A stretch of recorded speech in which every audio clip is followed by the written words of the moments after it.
Hello there, people of the internet. How you guys doing today? I'm doing alright, thanks for asking. I gotta make this video as quick as I possibly can because the sun has been going down and this is take 3. My GoPro keeps shutting off and showing issue, and I gotta get myself a new camera. A legitimate camera that's made for this type of recording. Anyway, I was just going through my miscellaneous gun drawer with all sorts of miscellaneous gun items and parts that I've acquired over the years, and I have a whole bunch of magazines for rifles that I don't have, and one of those magazines is a Ruger Mini 14 magazine. For the longest time I had this thing and I never had a Ruger Mini 14 until now. This right here is a Ruger Mini 14, just your standard ranch model. I didn't want anything too high and mighty because I wanted one that somewhat resembled the original M1 rifle, which this one kind of does. I kind of wish that the stock on it wasn't so sporterized and came out to more along the end of the barrel. Anyway, there is this really large flash hider on it along with a bayonet lug, but I'm pretty sure that the bayonet lug is just for show, but I still would like to find a bayonet that would fit on that. That would be nice. But I have a little 5-round magazine, and I decided to myself, you know, hey, I have a freaking Ruger Mini 14 magazine. May as well get a Mini 14, right? I've already got the mag. That's all the logic I put into actually getting one of these. I saw it, and I was like, well, shit, I've already got a mag that'll fit that. Destiny is speaking to me. Or I could have like turned around and sold the mag for 10 bucks, but what you gonna do?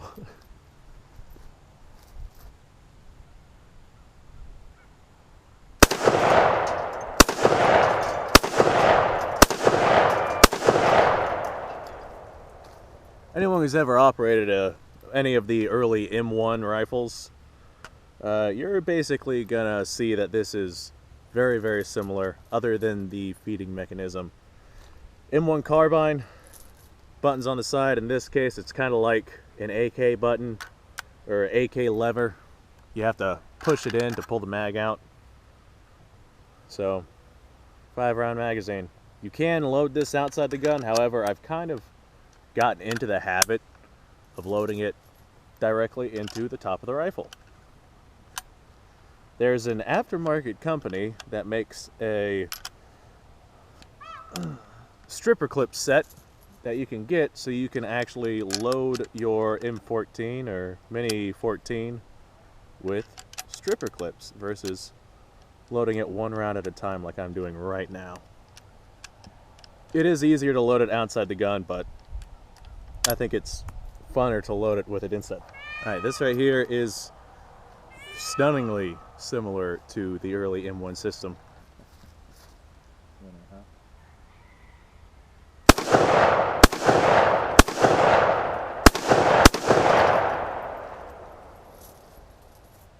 I gotta get myself more mags for this thing, because loading 5 rounds at a time is not a fun situation, which is kind of ironic because that's all I do whenever I shoot my guns. I load 5 rounds at a time. This is not a fun gun to load 5 rounds at a time with.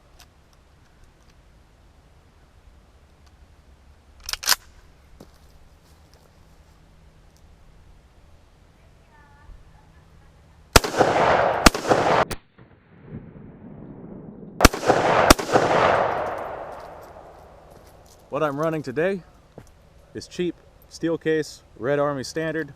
So if you want to run cheap ammo through this thing, it seems to run it just fine.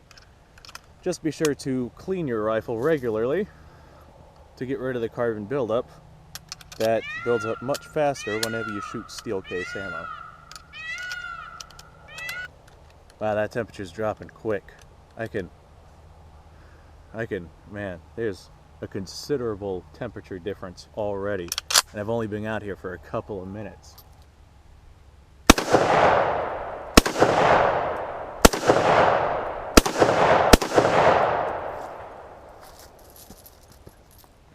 Is anybody else like really hungry Or is it just me?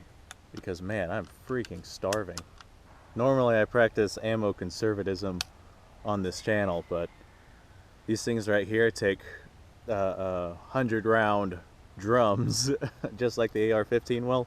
These things right here, just 100-round drums. I mean, that would be freaking cool to have, just a 100-round drum for my Mini 14. Could you imagine having like an M1 Garand or something along the lines with a 100-round drum? I think that would be freaking sweet. I don't like the stock on this thing. I really do wish it came up to the end of the barrel. Maybe I'll get one custom made for that, but until then.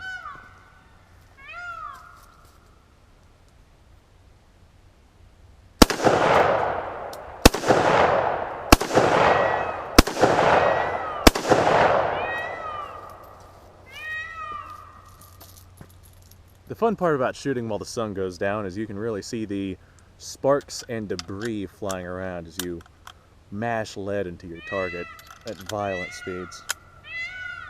Anyone looking for a good cheap alternative to owning an M1 Garand or an M1 carbine, this right here is a good option. Fires 223s, which are readily available. The M1 Garand fires 30-06 and will oftentimes cost quite a bit of money unless you want to jump through the hoops to get into the CMP program. And the M1 carbine, ammo's not too expensive, but finding a good M1 carbine that runs reliably will probably cost as much as an M1 Garand, so kind of defeats the purpose.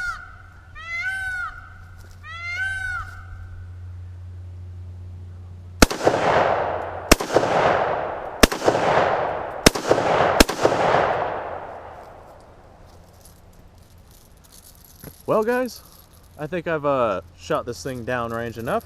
I do have another video that I want to make real quick before the sun goes completely down, so what we're going to do is we're going to take this inside and check out this rifle and talk a little bit more about it. 5-round stripper clip. I really do wish that they made those to go into these little magazines, just 5 rounds, right in, Mauser style. That would be nice.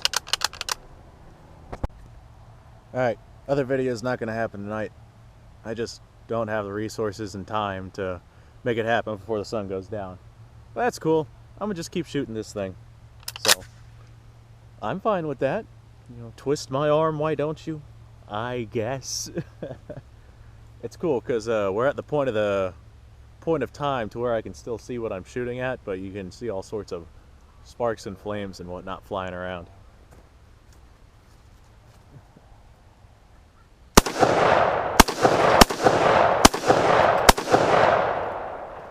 To the point to where I'm not even aiming my gun. I'm just kind of launching bullets at the car and watching the sparks go about. This Ruger Mini 14 is not really meant to be loaded from the top. The back of the 223 shells where the rims are constantly get stuck on the bottom of the magazine whenever I tried loading them in. So it does take a bit of practice, but it is viable.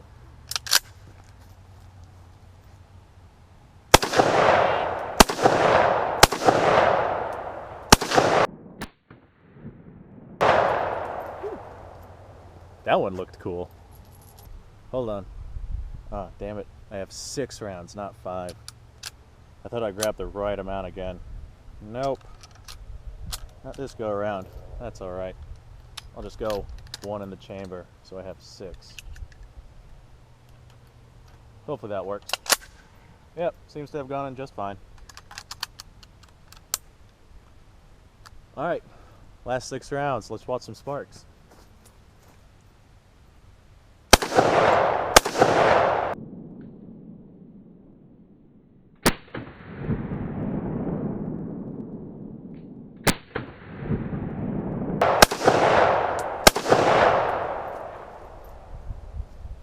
Alright, I doubt that it's showing up much on camera for whatever reason. Doesn't really show up well on camera whenever it, starts getting dark. I think it's just auto-focusing or auto-contrasting, but it's starting to get pretty dark out here. So, we're going to go ahead, bring this inside. Boy, did I time that well or what? It got really dark out there really, really quickly. Like, it is pitch black out there, and it happened within like 2 or 3 minutes. It got dark fast. Okay, so now we're inside. As per usual, I'm going to give a quick history behind the rifle, and then we're going to take a look at this rifle specifically. Now, in an effort to reduce camera shaking until I get a proper, appropriate tripod, which I am planning on getting relatively soon, should make things a lot easier. But to reduce camera shaking, I'm going to minimize my movement during this video. So, as per usual, I do have a reference sheet just so I can make sure everything I'm relaying is true, or at least to my knowledge true. Okay, so we're going to go over a quick, very, very brief history of the Ruger Mini 14 rifle. Now, whenever I say very brief, I mean very brief. There's a lot to this rifle that can be acknowledged, but for the sake of a YouTube video, I'm going to basically keep it the usual tip of the iceberg amount of information. Alright, so development of this rifle began in 1967, and it was officially adopted in 1972, I believe. And the development of the rifle came from a guy named James Sullivan, and it was produced by another man named William Ruger. I believe his first name was William. This is a gas-operated rotating bolt rifle, as is typical with the M1 series. This is the setup of this rifle is pretty much directly reflective of the M1 series. Gas-operated rotating bolts, and this Ruger Mini 14 unloaded weighs in at about 6.5 pounds, give or take. It all depends on what sort of setup you have with your Mini 14, but 6.5 pounds is per the usual.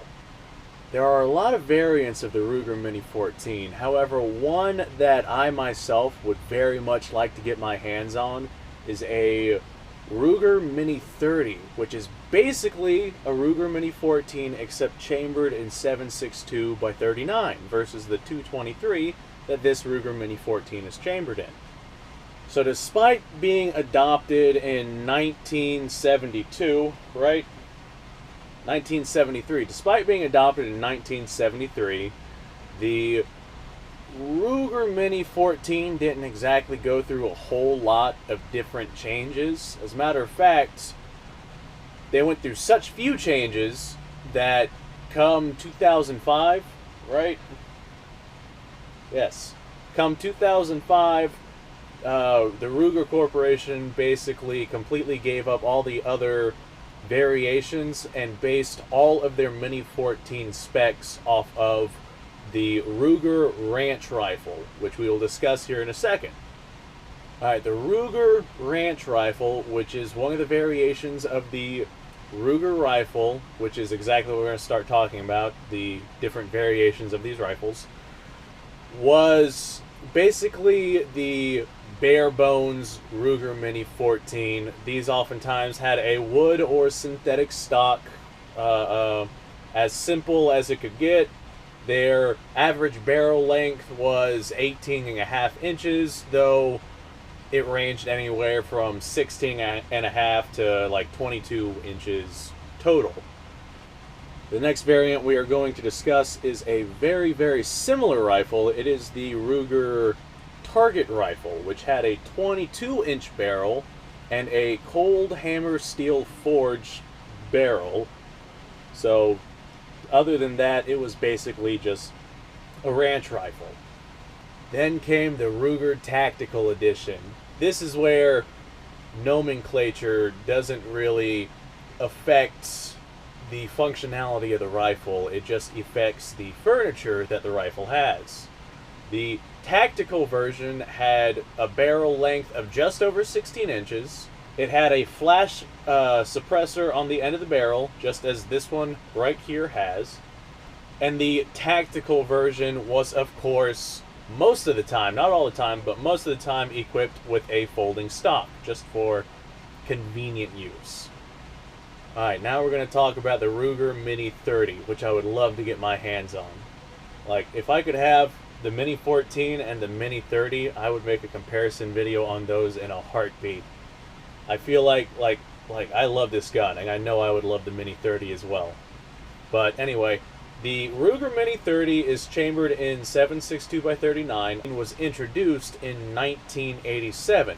And of course, naturally, was available in a tactical version with the short barrel, muzzle flash, and folding stock.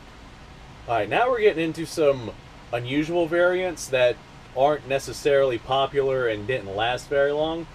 The Mini 14 GB variant, or government bayonet variant, was pretty much a Mini 14 ranch rifle that took a bayonet.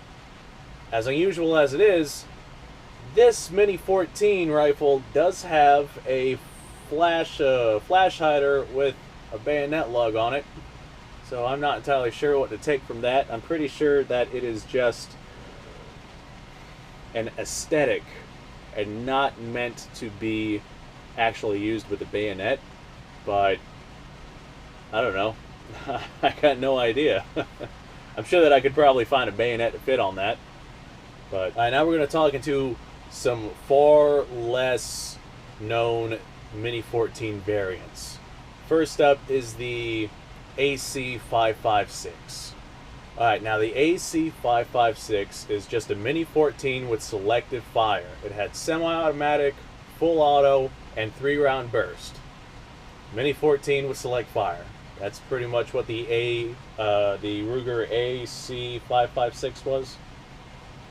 The AC556 also had a 13-inch barrel and a 18-inch barrel, each equipped with a flash hider, which is convenient. However, the AC556 was discontinued in 1999. Alright, not a whole lot of these were made, but there is actually a straight pull version of the Ruger Mini 14, which was introduced to the UK basically because semi-automatics are banned over there. So the next best option is to have a straight pull rifle. Those poor bastards. Alright, now there's a couple of other calibers that the Ruger Mini 14 is chambered in, along with 223 and the Ruger Mini 30 being chambered in 7.62x39. These rifles have also been chambered in 223 Remington, 6.8 Remington, and 300 Blackout for a grand total of 5 different calibers. However, I have seen in one instance where somebody custom ordered a rifle to be chambered in 9mm. No idea why they would do that, but they did it. There is at least one Ruger Mini 14 out there chambered in 9mm, so I know it does exist. Okay, well, that's about all I'm going to cover in terms of the history of this rifle. Like I said, just absolute tip of the iceberg. I could get into, you know, where it was used, when it was used, how it was used, the types of people that were using these types of rifles. But for the sake of the video, I covered just some history and development, and we're going to come back and look at the rifle I have right here. Alright, due to the fact that I cannot see what this camera is recording, because it's just a little GoPro Hero 3, I do apologize if I miss some camera angles. It also does not have a light on it, so I'm just using the light on this phone. I need me a new camera. A better one. Anyway, this one right here does have this extremely... Actually, there's mayonnaise in the background. There's just this fucking jar of mayonnaise on the fucking table. That was my damn camera stand, people. Yeah, just look at the fucking mayonnaise. Alright, let me recomposition myself here. Alright, this one right here does have a very nice rubber recoil butt pad, which is kind of useless on a 223. Extremely nice laminated stock. Comes up to a very standard looking M1 receiver. We do have aperture sights. Very nice aperture sights, of course adjustable. And they are protected by 2 very large wings beside each sight post. This one is marked Ruger Mini 14 Cal 223. Of course. Now, What I do like about these Rugers is this one right here does have this very nifty upper hand guard, so I don't get slapped in the hand by that cycling bolt, which is, it's very nice. There's been a couple of times where I've been caught by my M1 carbine just firing it. Now, one thing I do not like, right there, you can very clearly see your fire control group in there with your firing pin poking out the back of your bolt and your hammer down there. This wide open area without a dust cover is just an entryway for all sorts of dirt and debris. Like I said, this one does have a bayonet lug. Seems to be attached to the flash hider, so I'm not sure what the story is behind that, and I'm also not sure if it's just something cosmetic or something to actually be used. This does have a very mean looking flash hider on it. Very effective too. There's basically no rise on this rifle. There's a very unique looking heat cutout on the upper handguard here. I'm not entirely sure what that is supposed to be called, so I'm just going to call it the heat cutout. Basically, it is there not only aesthetically, but to help the barrel cool down for prolonged fire. Differing from the original M1 series, other than the magazine, is the bolt hold open. The bolt hold open is located in a unusual spot in comparison to the M1 series. This particular one did come with a strap, however, this strap is just the cheesiest camo, bottom of the barrel Walmart strap that somebody found and threw on this thing. Not that I mind, but I'm probably gonna invest in something a little bit nicer for this rifle because I really like this rifle and I'm probably gonna be shooting it a lot more. Alright, ladies and gentlemen, I'd like to thank you guys for watching. This right here was definitely a fun video to make. I wish I had more time to really get in depth with firing this rifle. I also wish that I had a bigger magazine. I am more than certain that I can get one fairly easily, especially at my local gun store, so by the time this video is up, I will probably already have one. If you like watching this kind of stuff, I highly recommend that you mash that subscribe button because I do this kind of stuff all the time. That includes both lead launching and explaining the history and development of the rifles that I have in my possession. Ah yes, one thing I did not cover. The safety on the bottom of the rifle there is very reminiscent to that of the original M1 series.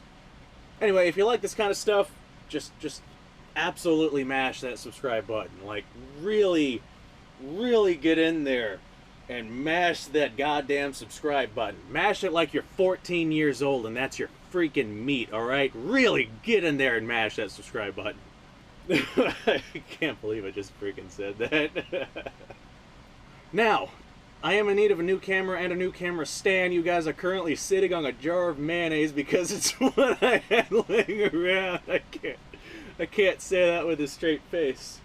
You guys are currently sitting on a jar of mayonnaise. You guys are currently sitting on a jar of mayonnaise. Take 4. You guys are currently sitting on a jar of mayonnaise and the GoPro is not doing so well. I almost had that one. You guys are currently sitting on a jar of mayonnaise and the GoPro is not doing so well. As a matter of fact, it's bugging out right now. So I gotta ask you guys to go check out my Patreon page. All the guns and ammunition that have been purchased so far have been purchased by yours truly, but I would like to see the Patreon page grow because I would like to create volumes and different types of content that I just cannot do without support. Like, for example, I would love to take one of these and just put a massive stress test on it, but I cannot do that in my current financial situation.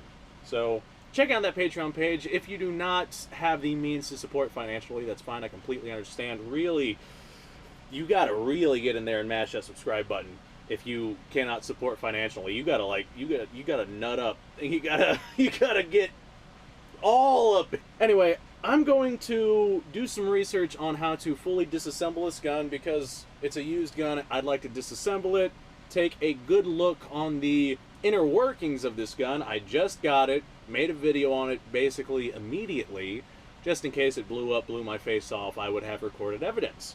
So I'm going to go do that. You guys go ahead and have yourself a nice day.